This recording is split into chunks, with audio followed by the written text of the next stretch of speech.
Okay, Penn State fans, you know what time it is. Blue-White Breakdown podcast time. It's lunchtime on Tuesday afternoon. I'm Bob Flounders. Daniel Gallen is joining me from State College. Dave had some other commitments today, but I promise all you Penn State fans, you have not heard or seen the last of Dave Jones and his dog Kaiser. Don't worry. It's just been one of those weeks where it's going to be Daniel and I most likely Tuesday and Wednesday, Daniel, and then I believe you're doing the trifecta, man. You're going to be doing one, I guess, with Dustin later in the week. But it's good to see you on a Tuesday. How are you doing? How are you holding up? How was your Super Bowl? It's great. I'm gonna hit the Triple Crown this week, which should be pretty exciting for me. But no, it's very cold in State College. We got a big Penn State hoops week coming up. Michigan State in town tonight, and then Thursday, Minnesota comes to town for a 4 p.m. game that was rescheduled because Minnesota had some COVID issues last month. So it's a busy week. We got thon this weekend. There's a lot going on up in State College, but it's sunny and cold, which is always the weird combination. I got caught without gloves yesterday when I left the house. Yeah, that's the thing with me. Like, I can get a little cranky during the wintertime, but if there's no wind, even if it's like 20 degrees out, it's a lot better than when it says it's 30 out, and with the wind chill, it's like 6. That's the one that gets me. That's the one that gets my go. Are you going to be covering thon? Is that a thing, or does it have to be done remotely again? No, it's going to be in person, so I'm going to go over for a little bit this weekend and get the full experience as a first-time State College resident, first year on the Penn State beat. You got to get everything. It's really amazing what the university and the students do. James Franklin and his football team have always been, I think, heavily involved in thon as well, and I'm sure other teams are as well. Is our man Joe Hermit? Is he going to draw thon duty and shoot some pictures, or is that not? He's been to a bunch of them. If you need to know anything about how to maneuver on a thon weekend, Joe is your guy. Are you going to see him this weekend or no? I believe I will. I will. Make sure you get the updated photo gallery of Mojo, his puppy. I think Joe's taken more pictures of Mojo in the last 12 weeks than he's taken of Penn State football in the last 12 years. So if you ask to see some pictures, you're going to be there a while, but it's going to be worth the wait. I'll keep that in mind this weekend if we get some downtime. Okay, Daniel. So we'll get into some recruiting. I see you've been busy there, but let's talk a little bit since it's only been a couple of days. Actually, the Super Bowl got over so late; it's actually not even been 2 days yet. Let's just talk a little bit about the Super Bowl. What you thought. Congrats to Nick Scott. Grant Haley was also a member of the Rams, as was Troy Reeder, who started his career at Penn State and finished it at Delaware, a linebacker. Both Nick Scott and Troy Reeder were, I think, pretty key pieces on that defense. Everyone thinks about Von Miller and Aaron Donald, and why not? But those guys, I think, really had a nice postseason run as well. So we could talk a little bit about that. But before we talk, one thing that I know it caught your eye too. Micah Parsons, as good as he was as a first-year rookie, defensive rookie of the year, he turns out he was never. He just ran a 4.3 and he's the NFL's fastest man. But it turns out he wasn't 100% healthy all year. That was pretty surprising. Although I guess if you know Micah, he's a competitor, and he said he was able to kind of a hyperextended knee. I think it happened in training camp, and he said it was an issue he dealt with all year. How phenomenal of an athlete and competitor do you have to be to play at that level as a rookie? And not be 100%. And he certainly looked 100%, but that really surprised me.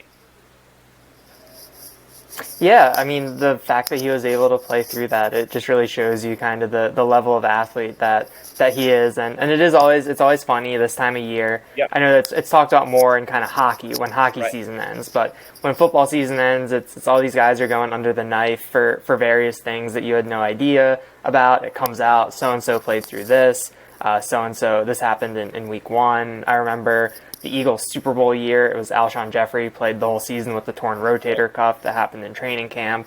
There's kind of all of those things start to trickle out. And obviously football's a tough game, and I mean, Micah Parsons isn't going to shy away from anything. Like as long as he can be out there, he's going to be out there. So it just kind of adds another layer to what was a pretty cool story, a pretty impressive a rookie season for Micah. That's the thing that I continue to remember about Micah from I don't think I ever saw him play because of conflicting with Penn State, but watching him play at Penn State, that it looks like it's the same with Dallas, Daniel. He never looks tired. And I don't think he ever comes out of the game, man. Like, I bet you, I think he missed a series in 2019 for disciplinary reasons at Minnesota. But there's only a handful of plays where he's not out on the field. And the amount of effort and energy he expends, it's really remarkable. I know he's a pup, but his will to compete, his desire to compete, his desire to succeed, but when you combine that with the relentlessness and also the fact that it looks like he just has, like, it's almost like he's got two hearts because his stamina, they cut to him on the sideline, he's never breathing hard. Mm-hmm. Yeah, I just pulled it up. He played 84% of the Cowboys snaps during the regular season. That's 904. That's a lot. I mean, that's a lot of wear and tear. And he also missed a game. So in that game, that's probably another at least 50 or 60 snaps that he would have played in that season finale.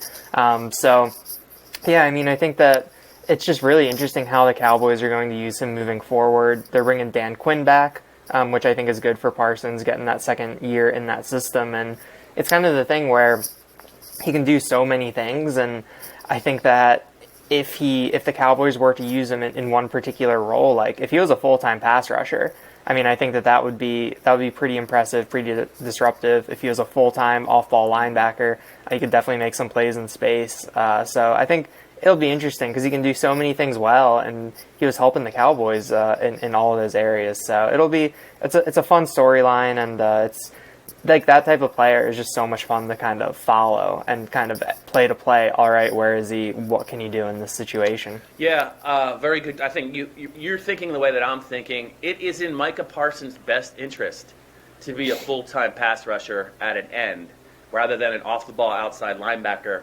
because those guys get paid, and he's not close to not close yet to worrying about his second contract, but it's going to be astronomical. And if you look at the Cowboys, I'm a unabashed Cowboys fan. They are going to have to make some hard decisions regarding the cap with DeMarcus Lawrence and also Randy Gregory, who I think they might have to tag him, I think, to keep him. I think he might be set to become an unrestricted free agent. Those were two very, very good pass rushers for them down the stretch. So I think you're going to know more about Micah's role with Dallas in year two by what they do. Because they don't have a lot of money in free agency. But watch them on draft day. Watch them, I think they have 6 or 7 picks. If you see them take another linebacker in the first 3 rounds, and if you see them go after a defensive end, or don't go after a defensive end, in the first 3 rounds, it's a pretty good indication. I think they're going to probably try and give Micah more work as a pass rusher. And they should. As good as he is off the ball, what he can do coming off the edge, either in the run or against the run or in the pass, it's just very disruptive. His speed and his power, and he actually has a nice little repertoire of moves. There's not a lot of offensive linemen or running backs who have to try and chip on him that can handle him. And when he closes on a quarterback, he doesn't miss. So I think you're right. I said when he got drafted that he reminded me of Khalil Mack. Khalil Mack was an off the ball linebacker at Buffalo. And then as he got developed with the Raiders, I think he was probably drafted at 250 pounds. I think he's up to 275. If Mike is just going to naturally add, 10, 15 more pounds, I think it's going to be defensive end for Mike, and it probably should be. But what a player, what a character! Did you see the tweet he had? I don't know if you saw that, but the Texas Rangers congratulated him on being the NFL's fastest man, and it said "Congrats to our neighbor." And Micah came over the top and retweeted right after it, "First pitch?" ?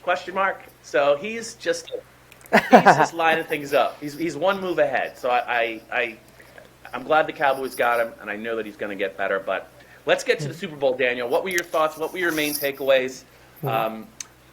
I think I had the game nailed. I thought I had the game nailed when I talked to you, but man, when Odell Beckham hurt his knee, that really changed the dynamic for that Rams offense because they could not. The Bengals could not handle him in space as the number 2 option when they were so concerned about Cooper Kupp. And I know he only made 2 catches, but man, it was shaping up for him to put on a show. And I think he's also going to be a free agent. So. It's unfortunate, but boy, he looked good until he got hurt, and then it was life or death for the Rams.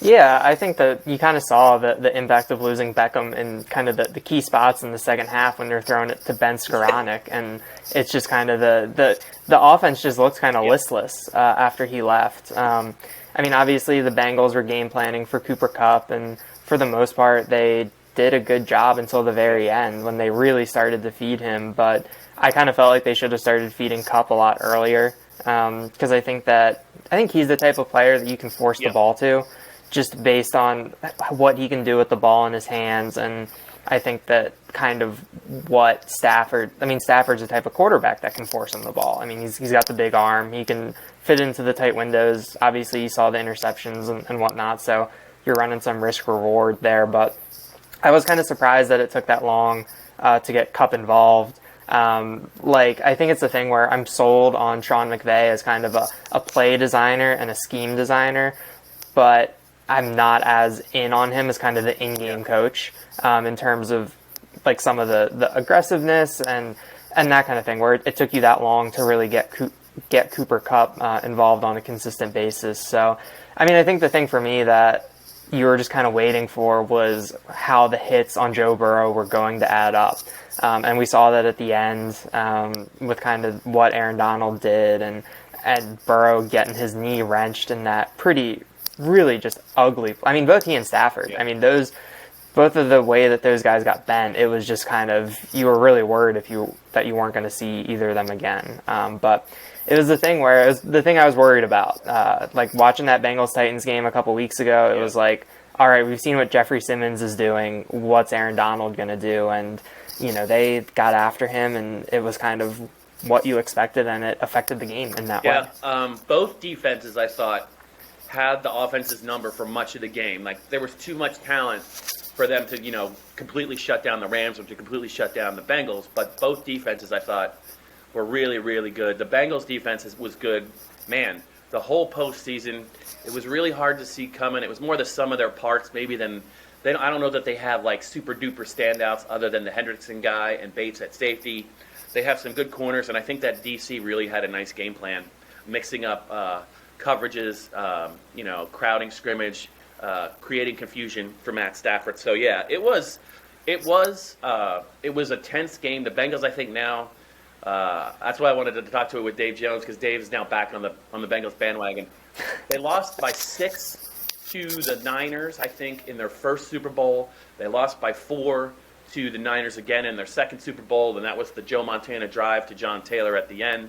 And they lose to the Rams by 3, so that's 3 Super Bowl losses. I think it's by 10 points. That's pretty brutal. This wasn't a Buffalo Bills showing where they just get blown out.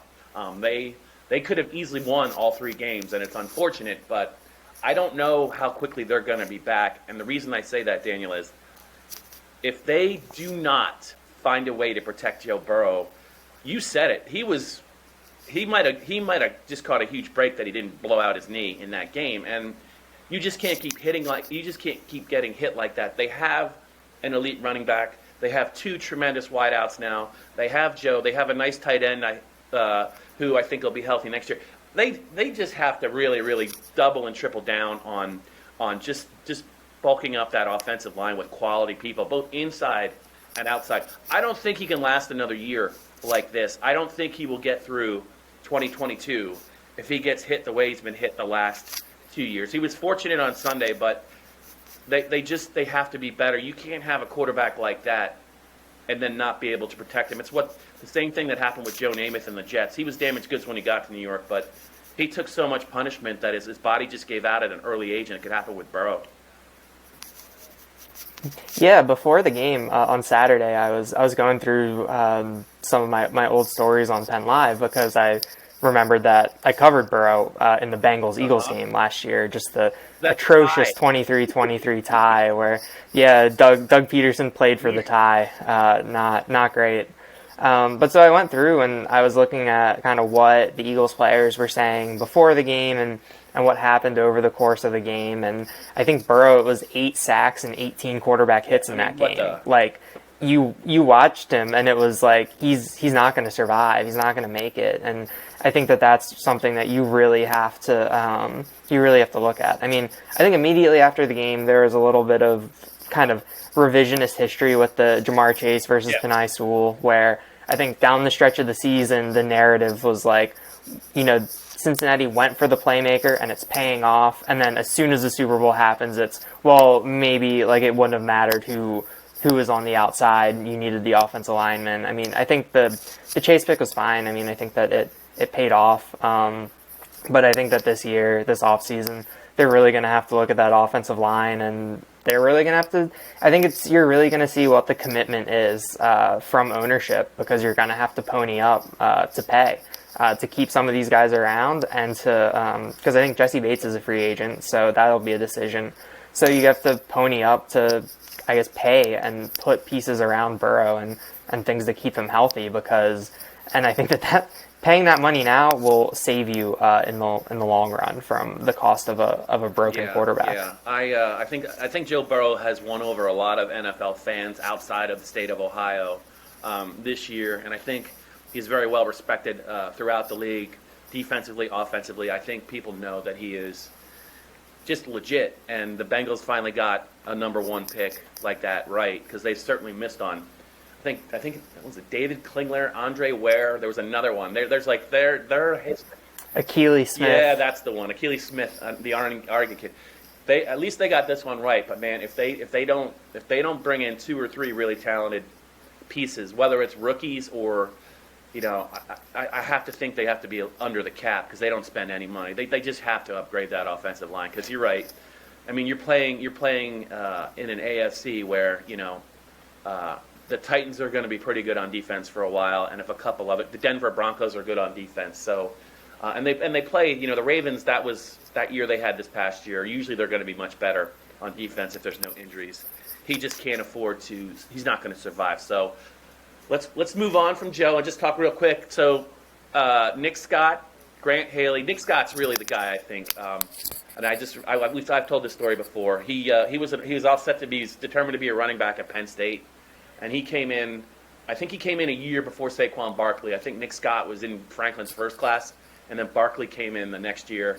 And after about a month of the 2015 season, I think they were already planning to move Nick, with his blessing, to the defensive side of the ball. And it's just amazing how the choices you make at Penn State really can shape your life, because had he pouted and said, I want to be a running back, or I want to transfer, we never would have heard about Nick Scott. But he was an unselfish guy, played special teams captain, learned the position. 7th round pick, I think, of the Rams. He had to bide his time, but they had some injuries. He took the opportunity, ran with it, and I have to think that, his career, he extended his career by doing that. So happy for him. He was always a great guy at Penn State. I think very well liked, super nice guy, and he's still a young man. So hopefully he'll get back, but we're going to have to see. But he was a fun kid who benefited from listening to the coaching staff, and the defensive change that he made really paid off.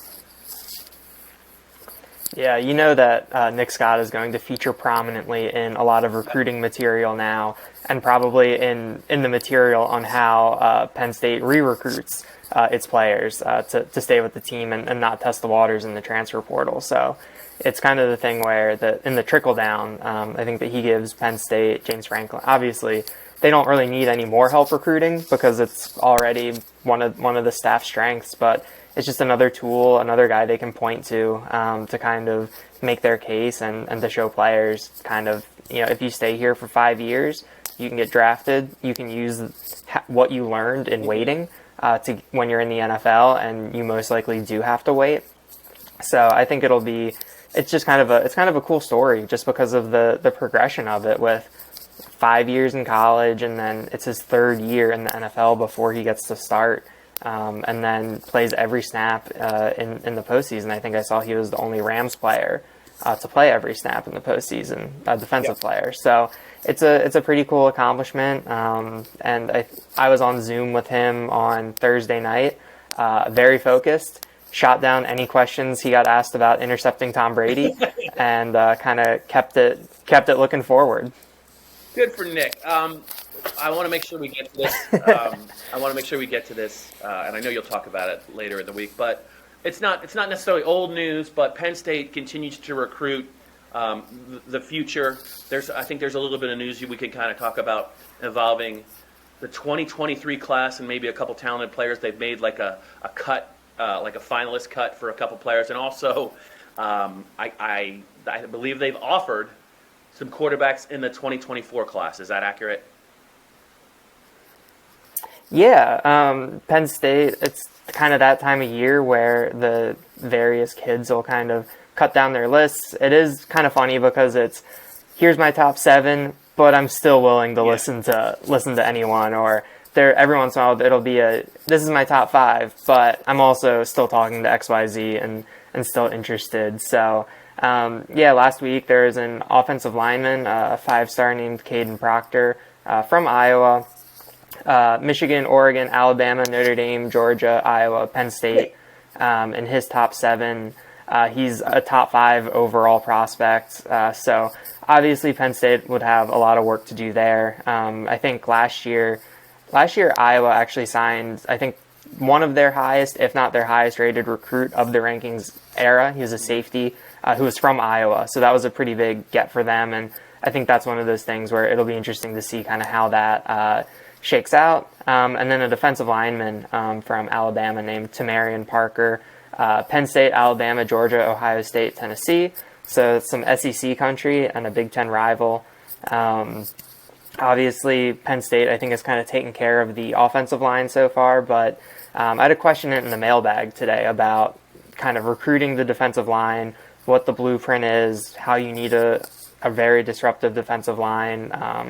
And so I think it'll be interesting to see if I think the question asker kind of cited that Penn State's taking the jump in quarterback recruiting by getting Drew Aller, but can they take the leap into that elite at other positions? So that'll be interesting. And then the quarterbacks, pair of 2024 kids from Arizona and Texas, Dylan Raiola and DJ Lagway.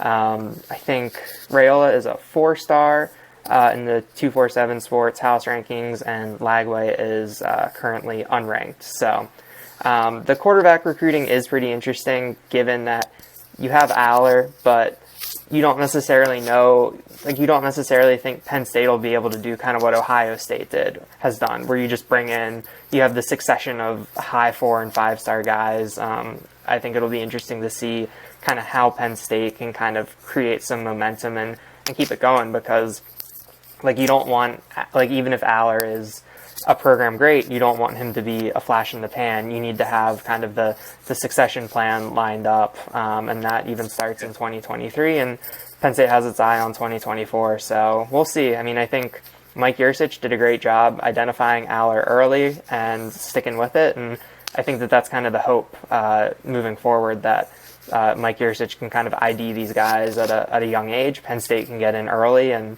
they develop into what the coaching staff thinks they can be. I think the other thing, and I know that we talked about it, the other thing young quarterbacks are looking at Penn State is 6th-year quarterback, 3 babies in this room. Franklin's always kind of leaned with one guy. Is he gonna shake things up? Is he gonna pay more attention to the younger kids? I think this is a really big year for Penn State as they continue to try and recruit quarterbacks moving forward. If it's more of the same, if it's just one guy that plays 90% of the snaps and they're not really winning a lot of games, and they're losing a lot of close games, and they're not scoring a lot of points, Daniel, if you're a young quarterback, why do you want to come here? I guess is what I'm trying to say. You have to be open. If Penn State has to be open to playing alternatives, even if it means a series or 2 a game, because I just think that the really good quarterbacks do not want to come somewhere and sit 2 years. They don't want to do it, and it's not just Penn State, it's everywhere. So I really am curious to see how the quarterback discussion evolves this offseason, especially through spring into August. I know we're not going to get a chance to talk to the true freshman, but it's a different game. If you want a game changer at quarterback, then it behooves you the minute he's ready to play, you got to play him. Oh, for sure. I think that Penn State is kind of in a little bit of new territory. And I think that the way that Penn State has had its quarterbacks before, between Clifford and McSorley, they were both on kind of, well, now Clifford's going into his fourth year, but in a kind of a normal rhythm. They were both 3-year starters, which is a really long time. I mean, you look at the quarterbacks that have come and gone from the program in that time span, it's pretty wild. Whereas you look at a program kind of like Ohio State, where its quarterbacks, they got on kind of a 2-year cycle, where Haskins started for 2 years, Justin Fields started for 2 years, CJ Stroud will probably start only for 2 years and then go off to the NFL after this year. So things are accelerated there, which I think helps you bring in 5 stars, because you only have to wait a year. You can spend that year so that when you finally hit the field, I mean, you saw what CJ Stroud did this year. So I think that's kind of an interesting dynamic to kind of watch and accelerate the timeline, develop these guys, and get them off to the league. I mean, that's what young quarterbacks want. And there's only a few programs in the country that can kind of do that. And I think that if Penn State can become one of those, that bodes very well for on-field success and recruiting success. Okay, Daniel, it's the Blue White Breakdown podcast. We are about out of time. You have a busy week, young man. Michigan State tonight at home. Minnesota I guess it's not a matinee if it's at 4 o'clock, but it's a late afternoon, a Thursday afternoon game? That's pretty cool. Yeah, I think that game could get weird. I think it could be fun. Are you excited, real quick?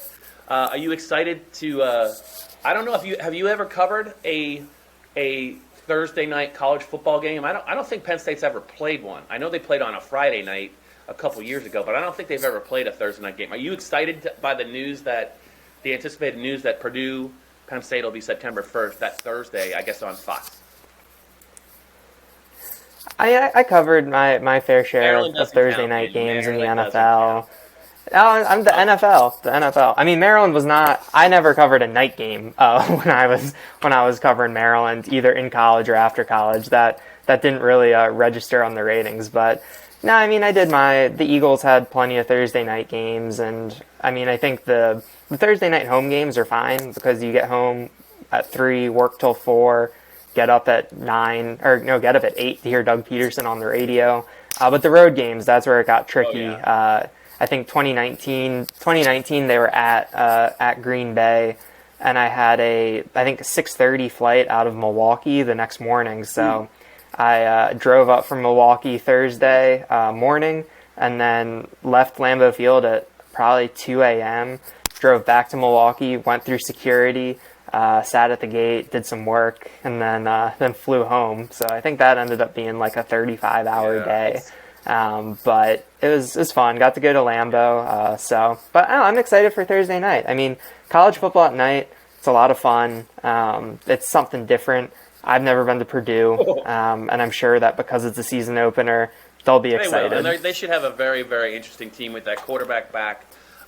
They lose some good players, but he's a good coach. And, Penn State has just struggled to score points, especially on the road. So I don't see that changing at the start of the season with some of the losses that they've had. But, yeah, Thursday night game. The good news is, knock on wood, if we can somehow get back to Pennsylvania on Friday without any travel disasters, it kind of frees up the weekend. And those are rare. It's almost, Daniel, like having a built-in bye weekend. Not quite, but it's a nice little start to the year, provided we can get back to Pennsylvania on time, in relative time, because go ahead.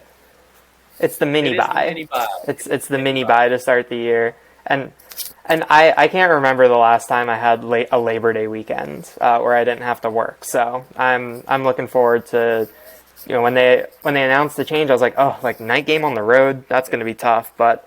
Then I was like, well, I'll have my whole weekend to watch some college football. Yeah, it's probably going to be about 98 degrees at kickoff, too, because the way that the summers now kind of tend to linger, you're basically still in prime summer when that game kicks off. It was pretty warm when they opened at 11 a.m. at Wisconsin. At night, At night, Oh, I think yeah. it could be a little bit more saucy in terms of humidity, but who knows? Who knows? Maybe it'll be a nice night. I'm looking forward to it. I know you're looking forward to it. Try and get through men's basketball this week, and then don't forget to ask Joe Hermit about Mojo when you guys both cover Thon on Saturday. I won't All forget right, man. that. I'll talk to you tomorrow.